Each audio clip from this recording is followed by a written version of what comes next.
The smell of stale coffee and desperation clung to the air like the grease on the kitchen walls.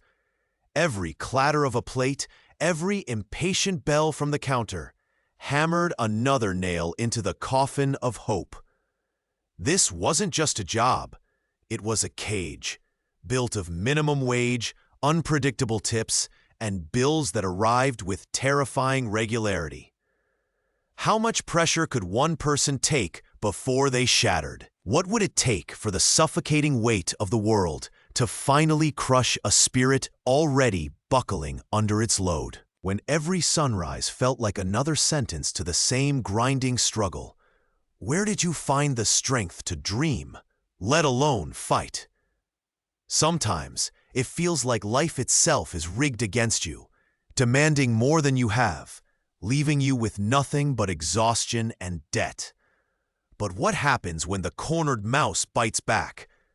Prepare to witness a journey where the seemingly powerless find unexpected strength.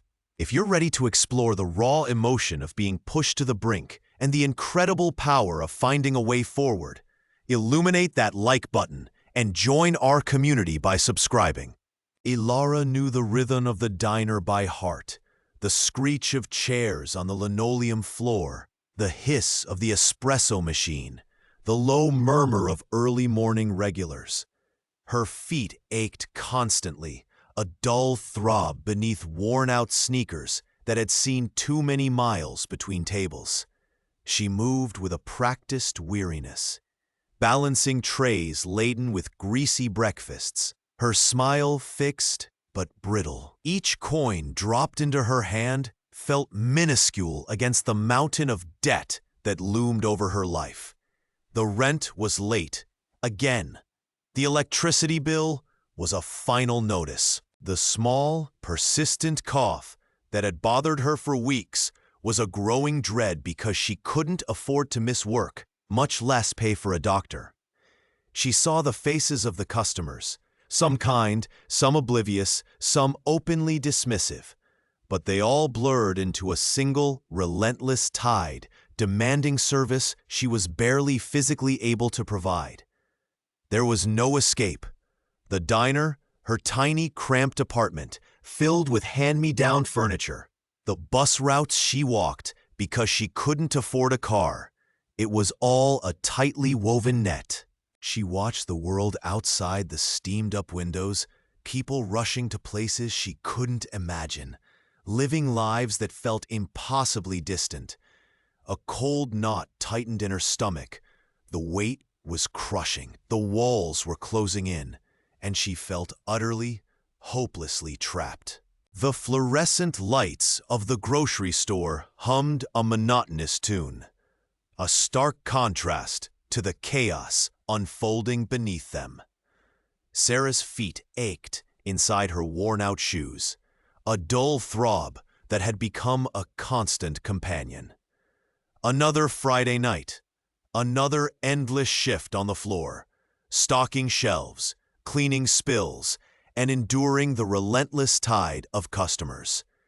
Her job was a physical marathon, demanding constant movement, heavy lifting, and the patience of a saint, often tested to its breaking point.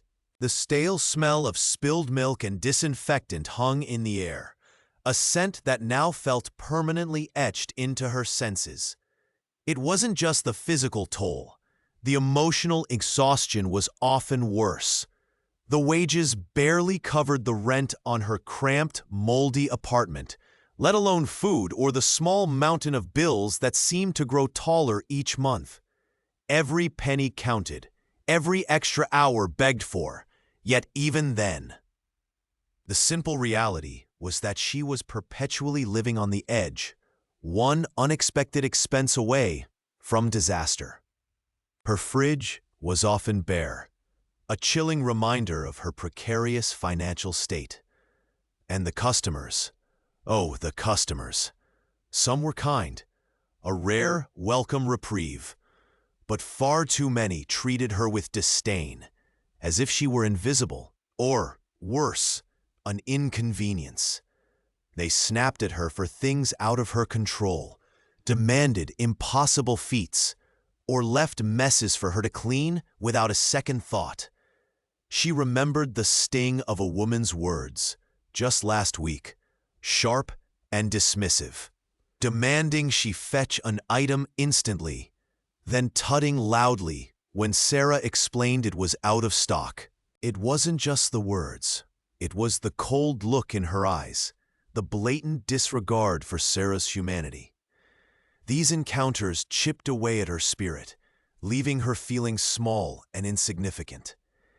Every day was a battle, against the fatigue that weighted her limbs, against the gnawing anxiety about money, and against the casual cruelty of those who held positions of greater privilege. She saw the world through a different lens now, one colored by scarcity and struggle. The dreams she once held felt distant, almost mocking her current reality. This life on the floor, constantly scrambling, constantly undervalued, had carved out a distinct place for her. She was the underdog, trying desperately to stay afloat in a sea of indifferent faces and impossible circumstances. It felt like the world was against her, a heavy weight pressing down, daring her to even hope for something more.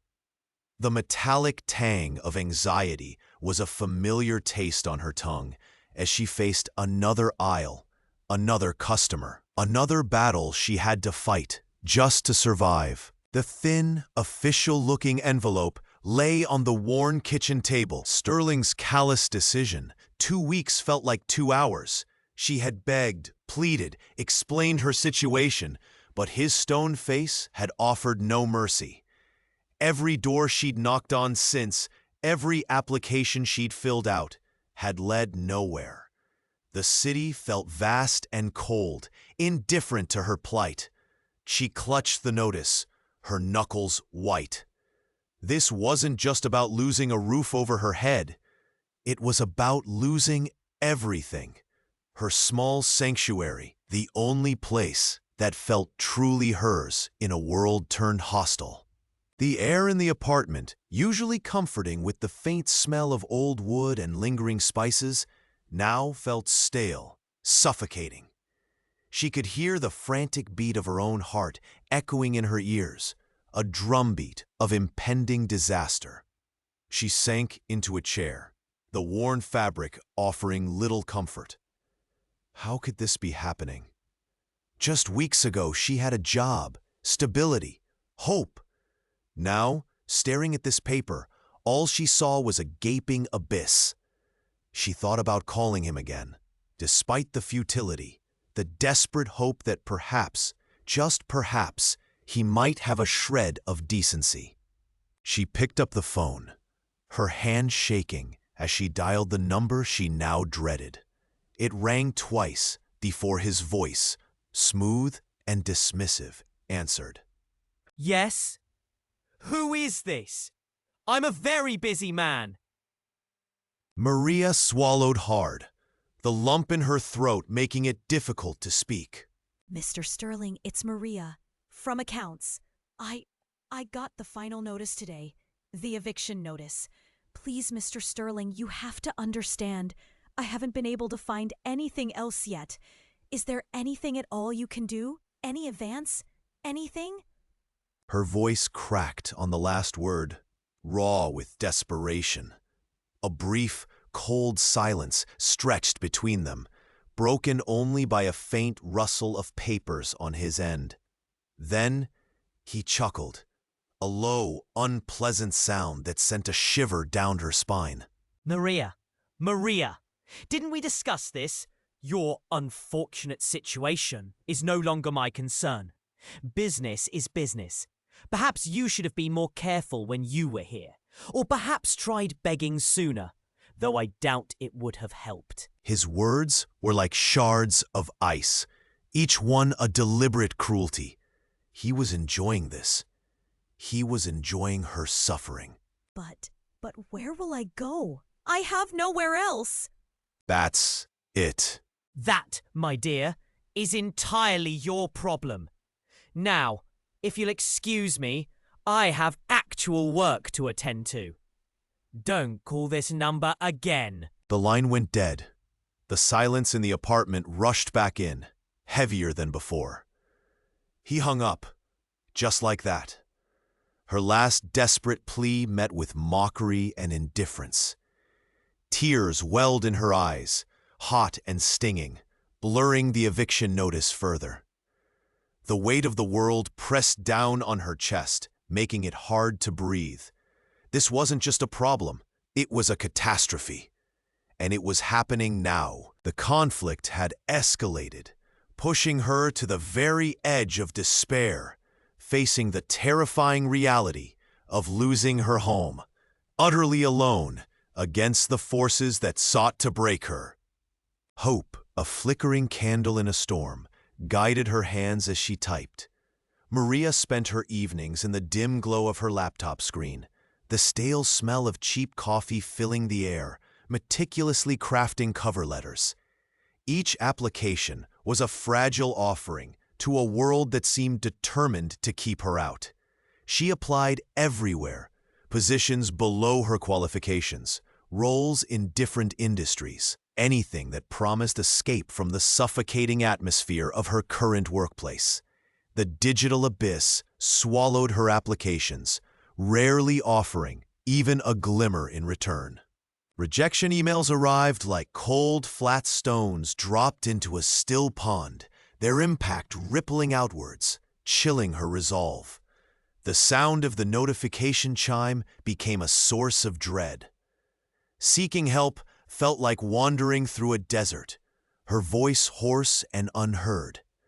She tried reaching out to former colleagues, their responses polite but non-committal, their faces apologetic over coffee that tasted like ash. Just looking for some advice. Or if you know of anything. She'd ask, her voice small and hesitant. The replies were always the same.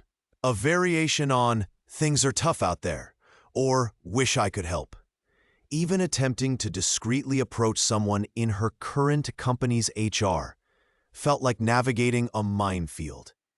The hushed tone of the conversation and the nervous flickers in the advisor's eyes spoke volumes before a word was even exchanged, confirming that this avenue was a dead end. Side hustles beckoned, born of sheer desperation. Selling handmade crafts online yielded only likes, no buyers. Attempting freelance writing resulted in countless hours for negligible pay, draining energy she desperately needed for her main job and her job search. The touch of worn fabric, the smell of curing resin, the taste of frustration. Every attempt felt like another door slamming shut, echoing the rejections that piled up daily. The visual of her dwindling bank balance was a constant, stark reminder of the urgency, amplifying the bitter taste of failure. Each closed door didn't just block her path, it felt like a judgment, a reinforcement of the narrative that perhaps she wasn't good enough, that this unjust situation was inescapable.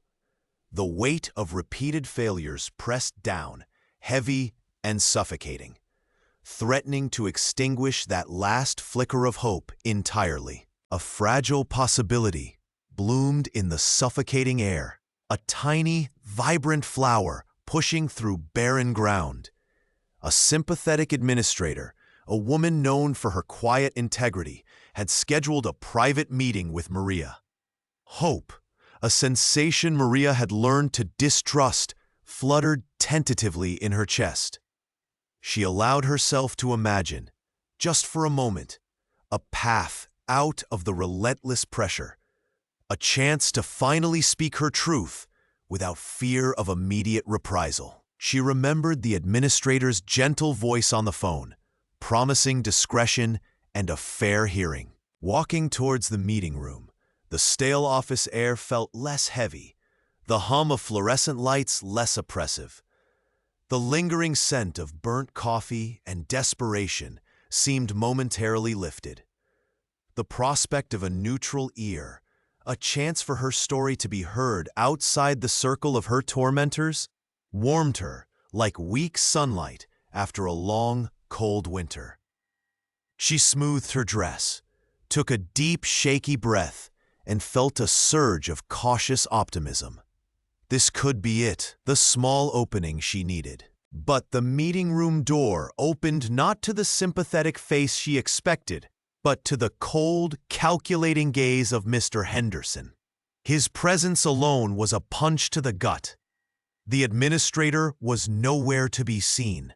A knot of dread tightened in Maria's stomach, sour and sickening. Henderson didn't offer a chair. He stood by the table, a picture of dismissive authority, a faint smirk playing on his lips. Maria, heard you are requesting a private chat. Don't know why you felt the need to go behind procedure. His voice was a low rumble, devoid of warmth, laced with condescension. He gestured vaguely. We're all one big happy family here, right? Any concerns should come through the proper channels. Maria's carefully constructed hope shattered like brittle glass.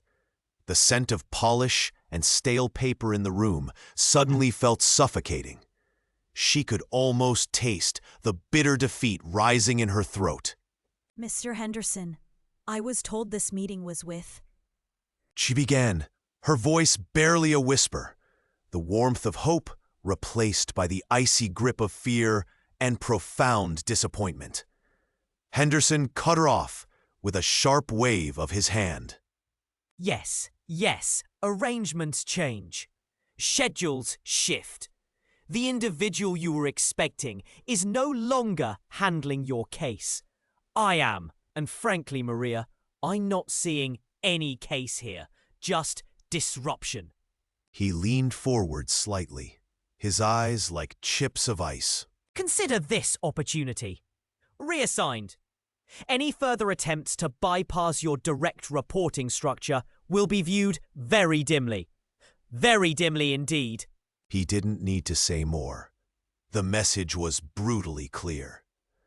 The sympathetic ear had been removed, the promised fair hearing canceled, the tiny flicker of hope extinguished before it could even ignite. It wasn't just a setback. It felt like a calculated trap, designed to expose her desperation and punish her for seeking help outside his control.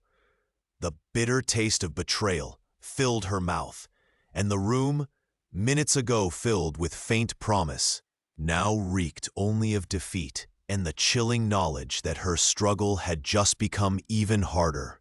The walls seemed to press in, and the sound of her own ragged breathing was the only noise in the stack of unopened envelopes on the counter seemed to mock her with their stark white edges, each one a tiny, paper-thin coffin for her dwindling hopes. The air in the small apartment felt thin, tasting faintly of dust and the metallic tang of fear. Outside the city hummed with indifferent life, but inside, time had stopped, frozen by the crushing weight of overdue notices and final demands. She traced the worn patterns on the cheap linoleum floor with her toe, a knot tightening in her gut. Every breath felt labored, each tick of the clock a hammer blow against the fragile structure of her world. She had tried, begged, scraped together every last penny, but it was never enough. The numbers on the disconnection notice blurred through unshed tears, a stark, undeniable testament to her failure. It wasn't just the lights that would go out. It was the last flicker of dignity she clung to. Just as the wave of despair threatened to pull her under completely, her phone shrilled on the counter, making her jump. The caller ID displayed a name that sent a fresh jolt of dread through her veins. It was the female architect, the one whose casual cruelty had set so much of this in motion. Swallowing hard, she answered, her voice trembling despite her efforts to steady it. Hello? She whispered, her hand shaking as she held the phone. A cool, saccharine voice dripped from the receiver, laced with an unmistakable undercurrent of malice. Ah, look who finally picked up. Still in that charming little flat of yours? Heard things were getting rather tight. Bills piling up, are they? Tut tut. One does wonder how some people manage their affairs. The words struck her like physical blows, stripping away the last vestiges of her composure. The woman knew she wasn't calling out of concern, but to revel in her misery, to twist the knife. The taste in her mouth turned bitter, like sour ash. She could almost see the smirk on the other end of the line, the cold, calculating gleam in her eyes. The injustice of it all, that the architects of her misfortune could stand by, or worse, gloat, while she drowned in the consequences of their actions, was a fire building in her chest, threatening to consume her despair. How? Why are you calling me? What do you want? She managed, her voice rising, laced with a raw edge of desperation and burgeoning anger. The carefully constructed facade of politeness shattered. This wasn't just financial pressure anymore. It was a direct, personal assault on her spirit, wielded by the very person who had helped engineer her downfall. The female architect's laugh was low and cruel. Oh, nothing in particular. Just checking in on old acquaintances. Making sure everyone is exactly where they belong. Some people, darling, just aren't cut out for success. They crack under pressure, you see. It's rather inevitable, isn't it? Especially when you're trying to float on air with no foundation. The line went dead, leaving her clutching the silent phone. The sound of that chilling laugh echoing in the sudden, crushing silence of the apartment. The air felt thicker now, suffocating. This wasn't just about money anymore. It was war, and she had just reached her breaking point. The world had lost its color. The vibrant blues and greens of life were replaced by a dull, heavy gray that pressed down on her chest, stealing the air from her lungs. Each breath felt like inhaling dust and sorrow.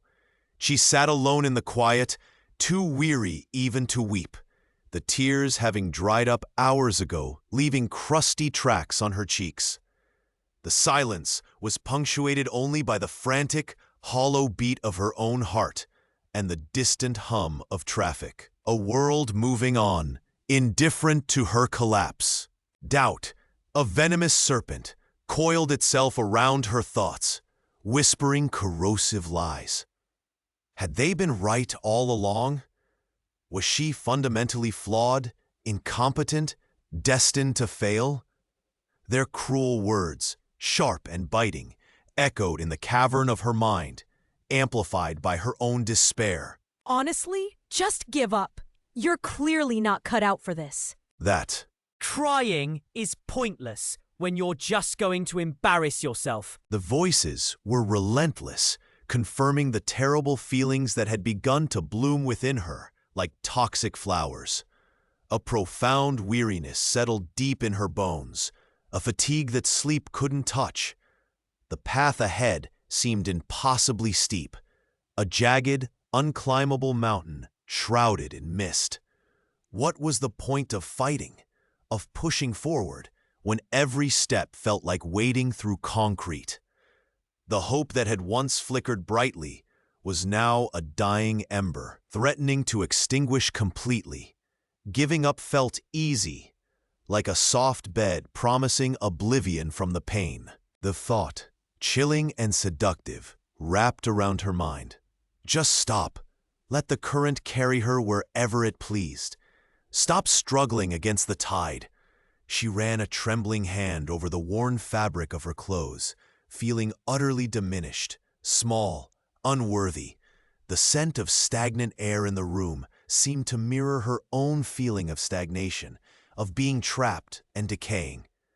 She remembered moments of confidence, fleeting glimpses of capability, but they felt like lies now, cruel tricks her mind had played. Maybe she was the problem. Maybe she deserved the contempt, the isolation, the relentless pressure. The idea that she was inherently lacking took root, its tendrils tightening around her sense of self-worth. She was an imposter, a failure waiting to happen, unworthy of the chances she'd been given, unworthy of kindness, unworthy of success. The weight of it all threatened to crush her completely. Was there any point left in trying to stand when gravity felt like an enemy? The air in the small cafe felt different the moment she walked through the back door, a subtle hum resonating through the floorboards that wasn't just the usual vibration of the aging refrigerators. It was a Tuesday, like any other, meant for the predictable rhythm of steaming milk, grinding beans, and the murmured thanks of tired commuters grabbing their morning fix. But something settled over the space, heavy and thick. Before the first rays of sun even dared to touch the frost on the window panes, a strange stillness hung in the air, a pause before an unknown storm. She tied her apron, the coarse fabric familiar against her skin, but even that felt unusual, tighter, somehow constricting. Every mundane task seemed amplified, the clatter of ceramic mugs unnervingly loud, the hiss of the espresso machine sounding like a serpent's whisper. She caught her reflection in the polished chrome of the counter, eyes wider than usual, a knot of unease tightening in her stomach. It wasn't just a case of the Mondays lingering. This felt like a premonition, the kind the old stories warned about, a shiver running down the spine for no discernible reason, yet utterly convincing in its chill. The first customers drifted in. Their usual banter felt muted, their faces indistinct blurs in the soft morning light. The aroma of freshly brewed coffee, usually a comforting anchor, seemed thin, unable to cut through the strange atmosphere that clung to everything like a damp shroud. She tried to shake the feeling, attributing it to lack of sleep or perhaps the stress that had been a constant companion for months. Yet it persisted, a quiet voice whispering that today would not unfold as planned. The street outside, typically bustling even this early, seemed quieter than usual. The distant city hum felt muted, the sounds of traffic somehow muffled. It was as if the world itself was holding its breath, waiting for something momentous to occur. The cold air seeping under the ill-fitting door carried the faintest hint of something alien. Not unpleasant, but unfamiliar, like the scent of rain on a desert, promising change, potentially upheaval. She served a regular, managing a strained smile, her hands slightly trembling as she handed over the paper cup, the warmth of the coffee offering little solace against the internal chill. This feeling wasn't just a mood, it was a presence, subtle but undeniable, signaling the imminent arrival of a force that would shatter the fragile monotony of her life. The day had begun, not with a bang, but with an unsettling whisper, setting the stage for an encounter that would defy all expectations. A hush fell over the tense room, a tangible stillness replacing the undercurrent of malice that had permeated the air moments before. The heavy oak door, usually kept firmly shut, slowly creaked open, drawing every eye. Standing there, silhouetted against the softer light of the hallway, was a figure no one expected. They were dressed in simple, unadorned clothes, a plain, dark suit that seemed tailored perfectly but lacked any flashy branding, a crisp white shirt, no tie. Their face, though weathered with lines that spoke of deep thought rather than hardship, held an unnerving calm. Their eyes, sharp and observant, seemed to take in everything at once, missing nothing. They moved with a quiet grace, the only sound their soft footsteps on the thick carpet. There was no bluster, No loud announcement, just a profound, almost unsettling presence. The air grew heavy, charged with an unknown energy. A faint scent of expensive leather and something like old paper accompanied them, subtle yet distinct in the stuffy room. They didn't speak immediately, simply standing near the door, their gaze sweeping slowly across the faces present, lingering for a fraction too long on some, moving past others with a cool indifference. The silence stretched, becoming a palpable tension that tightened throats and quickened pulses. No one dared to speak, afraid to break the strange spell this person had cast upon the room. It wasn't the silence of respect, but of bewildered apprehension. Who was this person? Why were they here, unannounced, in this critical private meeting? Finally, their gaze settled, sharp and unwavering, on the figures who had dominated the conversation until that moment. Their voice, when they spoke, was surprisingly soft, yet it resonated with an undeniable authority that cut through the silence like a laser. It was a voice that carried the weight of immense experience, calm but utterly commanding. I apologize for the intrusion. I was merely passing by and couldn't help but overhear certain matters being discussed. A shiver ran down some spines. The phrasing was polite, but the tone was laced with a chilling implication. They hadn't just overheard. They had been listening. And they had chosen this precise moment to reveal their presence. The initial shock of their appearance gave way to a deeper intrigue, mingling with a growing fear among those who knew they had the most to lose from an unexpected witness. The mystery deepened with every measured breath this stranger took, every quiet, piercing glance they cast.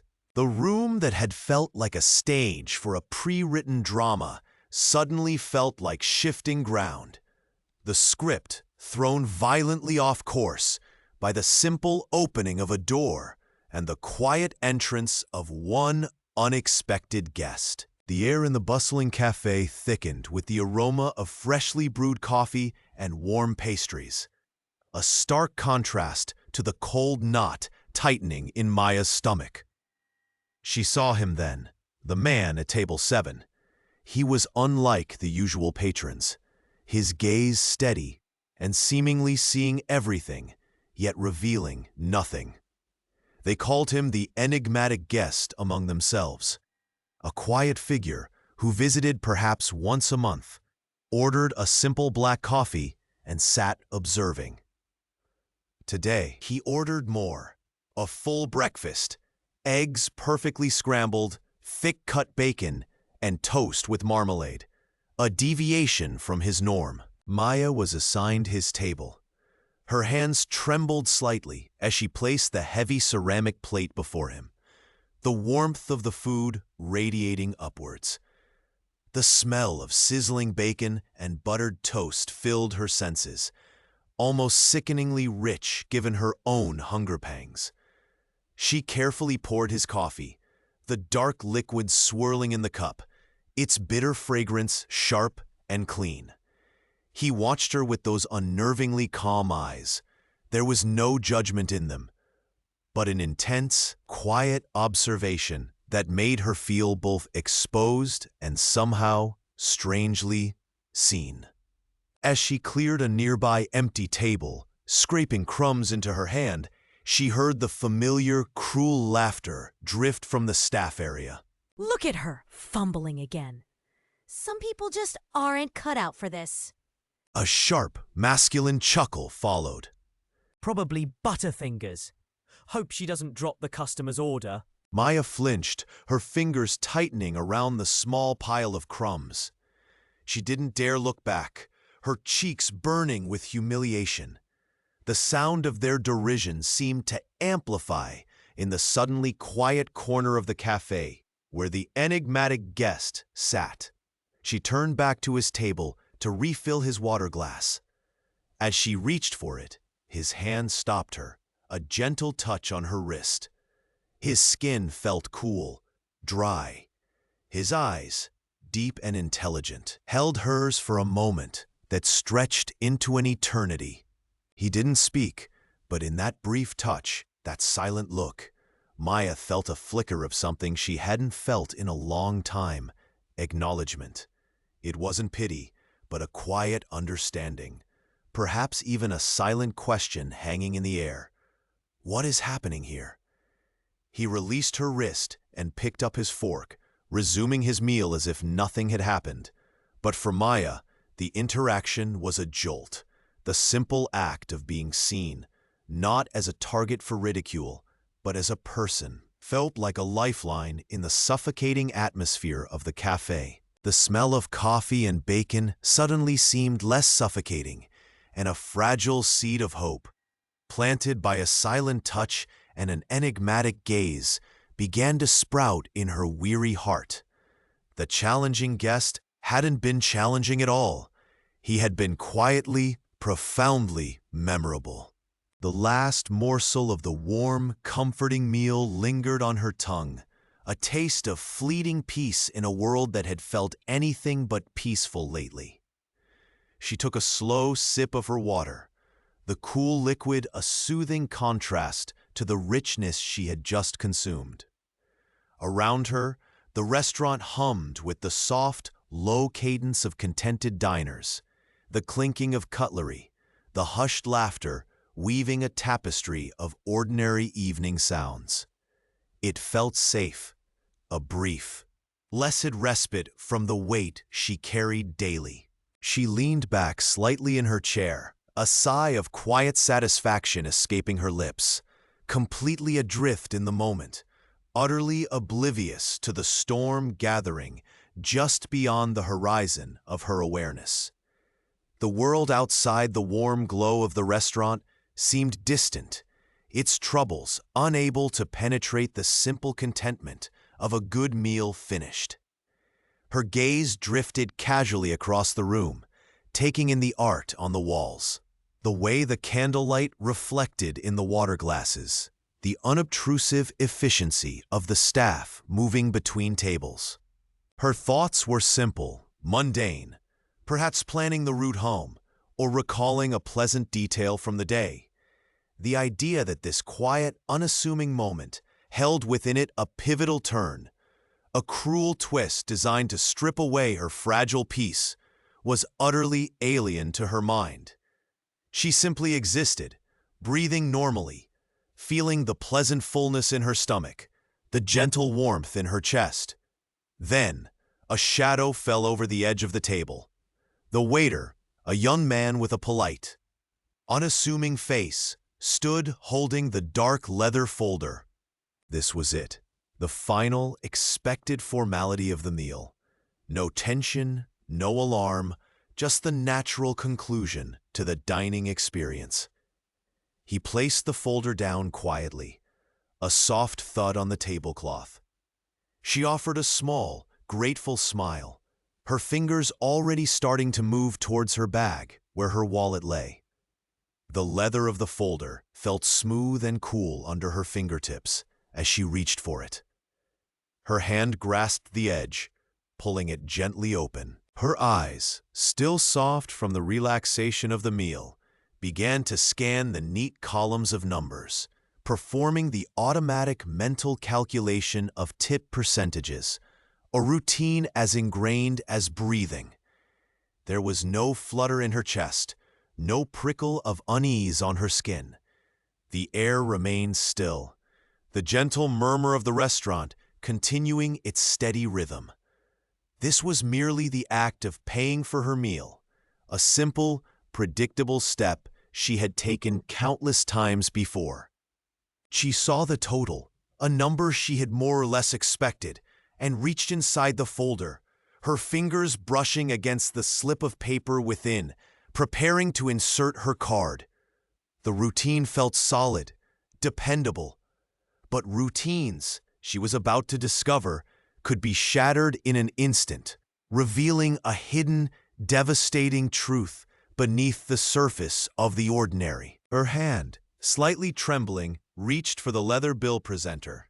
It lay on the table, unassuming, holding the verdict of another transaction, another fleeting interaction in a long, tiring shift. The air in the restaurant hummed with the low murmur of diners, the clinking of silverware, the distant clatter from the kitchen, a symphony of normal life she usually barely registered.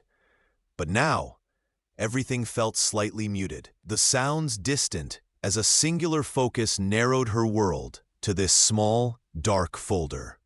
Dread had been a familiar companion tonight, a cold knot tightening in her stomach after the earlier interactions. The dismissive waves, the condescending smiles that felt sharper than any knife. She braced herself, expecting the customary minimal tip, or perhaps even a zero, a final petty flourish from those who had seemed determined to make her feel small. With a slow, deliberate motion, she opened the presenter, her eyes, weary from hours under the harsh lights, scanned the itemized list, then dropped to the total, a figure she calculated a dozen times a night. But her gaze snagged, then froze on the line below. The tip.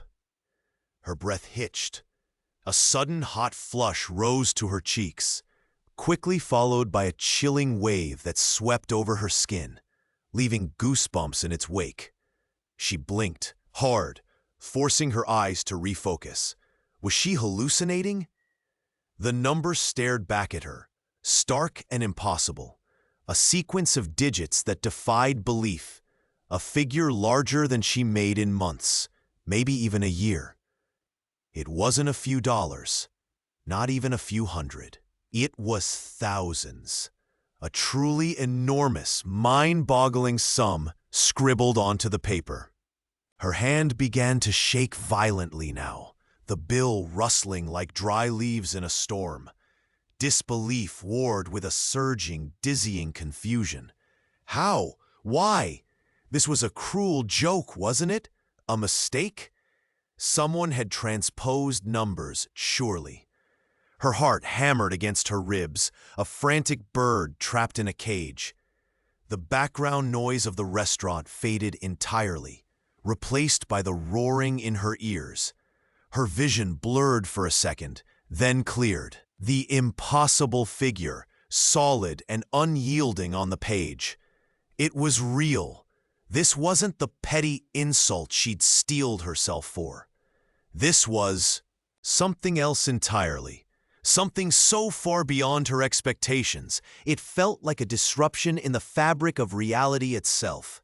She stared at the number, her mind reeling, trying desperately to reconcile the dismissive faces, the scornful tones, with this astronomical, impossible figure.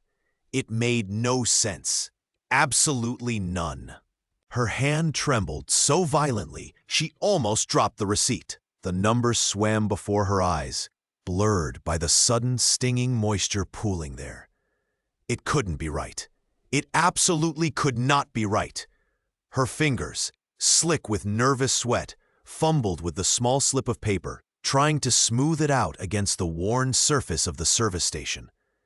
Her heart hammered against her ribs, like a trapped bird, each beat sending a jolt of disbelief through her limbs. A choked sound escaped her lips, a tiny, broken gasp that was barely audible above the clatter of plates and distant murmur of diners. She wiped her eyes furiously with the back of her hand, smearing a little mascara, and forced herself to look again. The zeros seemed to multiply, taunting her with their sheer impossibility. Was it a typo? A prank? A cruel joke from one of her tormentors? A wave of nausea rolled over her, the sickening feeling of hope mixing with the crushing weight of anticipated disappointment. Her knees felt weak, threatening to buckle beneath her. She needed confirmation. She needed someone else to see it, to tell her she wasn't hallucinating, wasn't losing her grip on reality after everything she'd endured. Spotting a colleague, a kind-eyed woman named Brenda, who had shown her quiet support in the past, she stumbled towards her, receipt clutched in her shaking hand. Words wouldn't form. She could only hold out the slip, her eyes wide and pleading, a silent question screaming from their depths. Brenda took the receipt, her brow furrowing in confusion at the younger woman's distress. As Brenda's eyes scanned the numbers, her expression shifted, first to confusion, then to astonishment. A quiet gasp escaped her lips, her hand flying up to cover her mouth. Brenda looked from the receipt to the protagonist, her eyes filled with a mixture of shock and wonder. Is that real? The protagonist finally managed to whisper, her voice thick with tears. Brenda simply nodded, unable to speak for a moment, her own eyes misting over. The confirmation hit the protagonist like a physical blow. It was real. The impossible amount was real. Tears that had been threatening to spill now coursed down her cheeks in hot streams, blurring the edges of the bustling restaurant around her. She wasn't shaking from fear or exhaustion anymore. She was shaking from pure, overwhelming emotion. The reality of what this meant, the immediate freedom and relief it promised, crashed over her, powerful and absolute. The crisp envelope felt official, heavy in her trembling hands. It wasn't from the company, nor from any collection agency. Inside, embossed stationery carried the logo of a foundation she faintly recognized from business journals she'd sometimes skimmed at the library. A foundation linked to one of the nation's most influential tech moguls. His name, a legend whispered in boardrooms and splashed across headlines detailing multi-billion-dollar acquisitions, stared back at her from the signatory line. It was him, the man who had walked into the quiet cafe, ordered a simple coffee, and, with a single unassuming gesture, wiped away a mountain of manufactured debt and restored her future. The initial shock, the dizzying disbelief she'd felt when the cafe manager had confirmed the bill was paid, now returned tenfold, amplified by the sheer scale of this man's world compared to her own. She had pictured someone comfortable, maybe locally successful, but not this. Her eyes scanned the accompanying letter, professionally worded, but carrying an underlying warmth. It explained, without fanfare, that the gentleman had overheard her plight, had been moved by the injustice, and felt compelled to act. The money wasn't just a payment. It was a grant from his foundation, specifically earmarked to cover unethical financial encumbrances. A small note, handwritten at the bottom, simply read, "No one should have their spirit broken by cruelty disguised as commerce." The realization washed over her like a tidal wave. This wasn't a random act of kindness from someone merely well off. This was a targeted intervention from a titan of industry, a man whose personal fortune could solve her problems 1,000 times over without him noticing a ripple. He wasn't just wealthy. He possessed a profound sense of right and wrong, a moral compass that pointed directly at injustice, regardless of who was perpetrating it or who was suffering. The air in her small apartment suddenly felt thinner, charged with the weight of this revelation. The sound of distant city traffic faded as her mind grappled with the magnitude. He could afford to do it, yes, his wealth was unimaginable to her. But the why was the true revelation. It wasn't an obligation. It was a choice rooted in principle. He chose to see her, a lone individual drowning in the machinations of powerful people, and extended a hand from a height few could ever reach. The significance wasn't just the money. It was the validation, the proof that even in the coldest corporate world, there were those who valued human dignity above profit and power. The eviction notice had felt like a physical blow, a thick, unforgiving paper rectangle tacked to her door, smelling faintly of rain and despair. It had hung there, a constant gnawing anxiety, a heavy stone in the pit of her stomach that made every breath shallow, every moment tinged with panic. The deadline loomed, a mere whisper of hours away, threatening to cast her and everything she owned into the indifferent street. But then came the impossible sum, the unexpected, astonishing gift that had landed in her lap like a lifeline thrown into a raging sea. She hadn't hesitated, not for a moment. The first priority wasn't frivolous spending or cautious planning.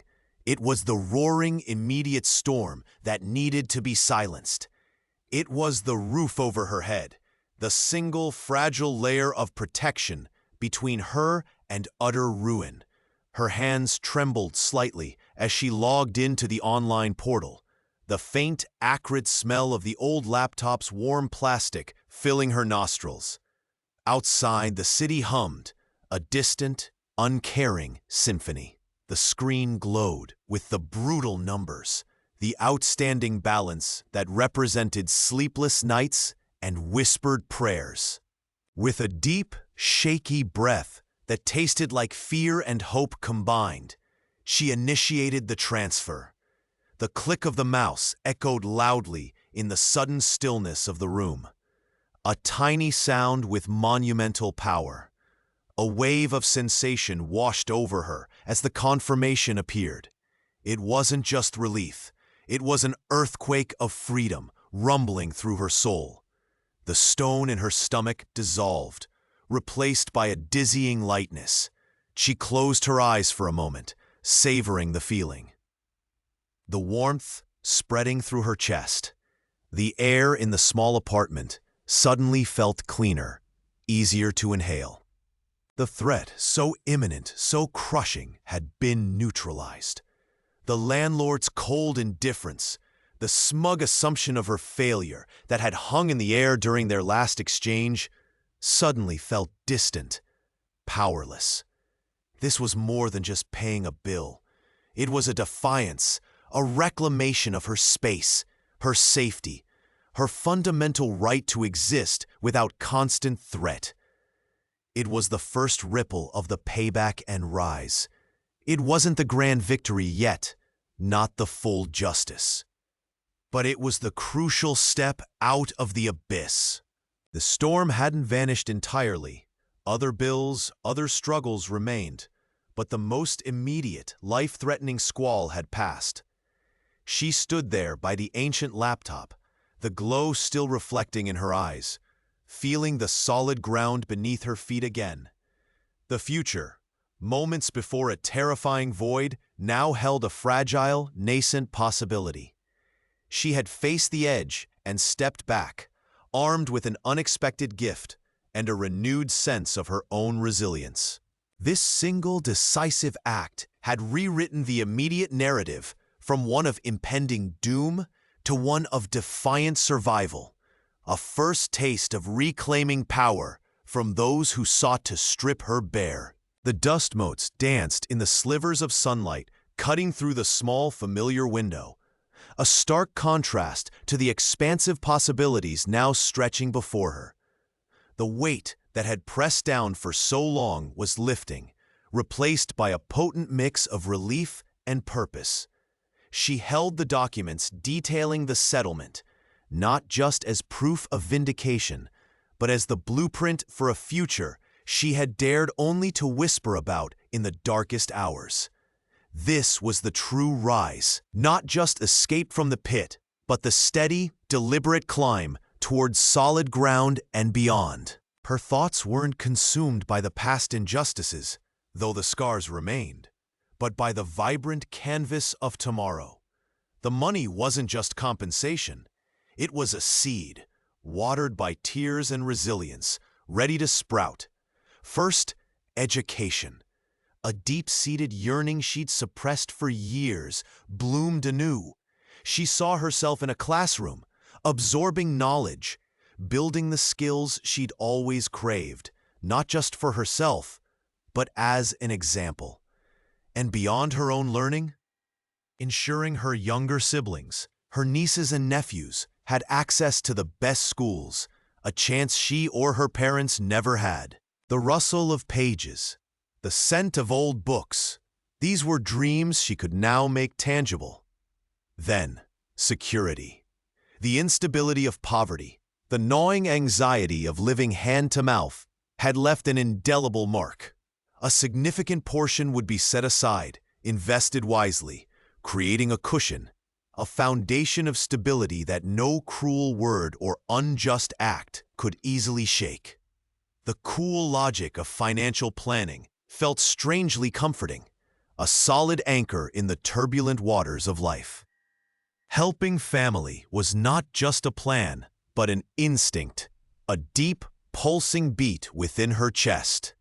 Not handouts, but hands up, clearing oppressive debts that shackled their spirits, securing safe, affordable housing, providing the resources for them to build their own foundations.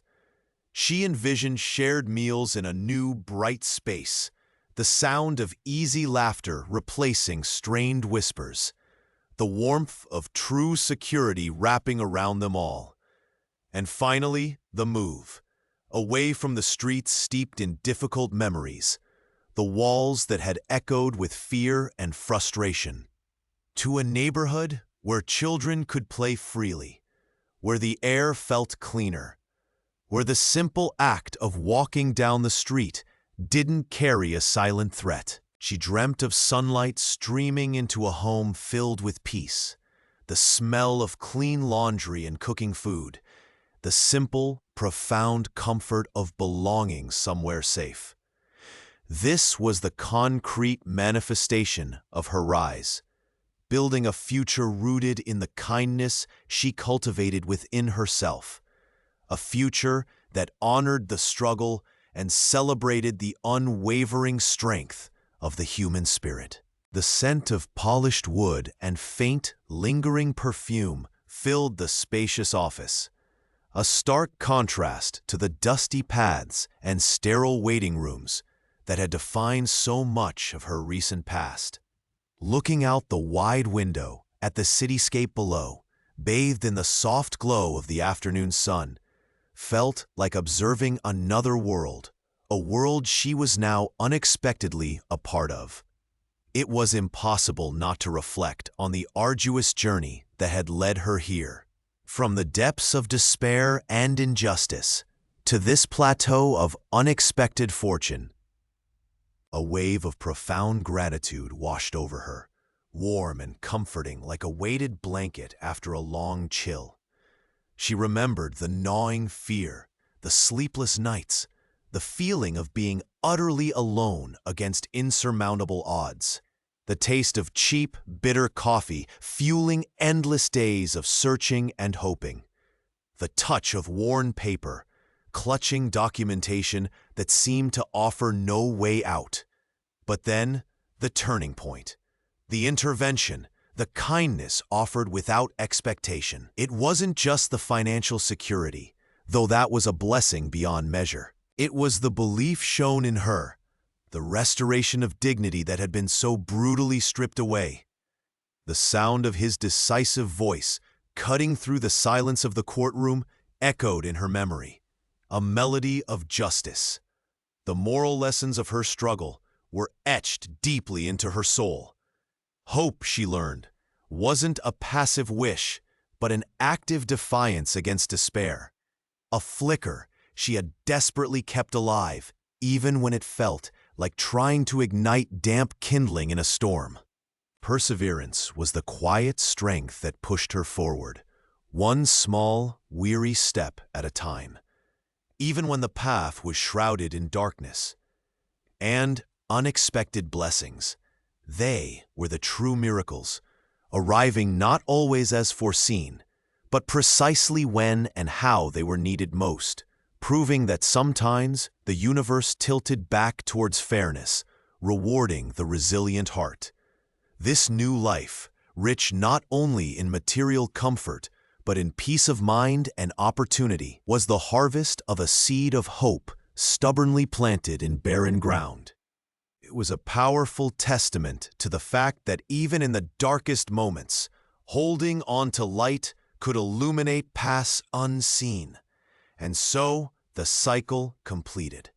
The girl who had walked through shadows, burdened by injustice and whispered lies, now stood in the light.